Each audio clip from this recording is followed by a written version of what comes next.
સુરત શહેરના પાંડેસરા વિસ્તારમાં એક ખાનગી હોસ્પિટલમાં ડોક્ટર પર હુમલો કરનાર આરોપીને પોલીસે ગણતરીના કલાકોમાં ઝડપી પાડી કાયદાનો પાઠ ભણાવ્યો હતો। આ ઘટના ગઈકાલે રાત્રે પાંડેસરા વિસ્તારમાં આવેલી એક ખાનગી હોસ્પિટલમાં બની હતી। જાણકારી મુજબ એક દર્દીના સંબંધીઓ હોસ્પિટલમાં આવીને હોબાળો મચાવ્યો હતો। આ દરમિયાન તેઓ ડોક્ટરની ચેમ્બરમાં ઘૂસી ગયા અને એક ડોક્ટરને તમાચો મારી દીધો હતો। આ બાબતે મળેલી ફરિયાદ પર પાંડેસરા પોલીસે તરત જ કાર્યવાહી કરી અને હોસ્પિટલના સીસીટીવી ફૂટેજની મદદથી આરોપીની ઓળખ કરી હતી। સીસીટીવી ફૂટેજના આધારે પોલીસે આરોપીને ઝડપથી શોધી કાઢ્યો અને તેની ધરપકડ કરી હતી। પોલીસે આરોપી પર સંબંધિત કલમો હેઠળ કાનૂની કાર્યવાહી કરી છે। આ બાબતે વધુ તપાસ ચાલુ છે।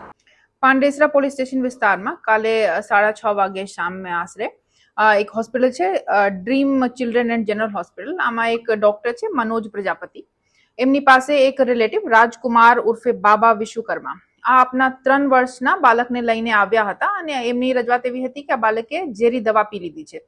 તો એના પછી ડોક્ટરે સલાહ આપી કે એમને એડમિટ કરવું પડશે અને કદાચ જો મરીજ સિરિયસ હોય તો એમને બીજી જગ્યા પર રેફર કરવું પડી શકે છે। તો આ પછી આ લોકોએ ઇલાજ નથી કરાવ્યા અને ત્યાંથી જતા રહ્યા।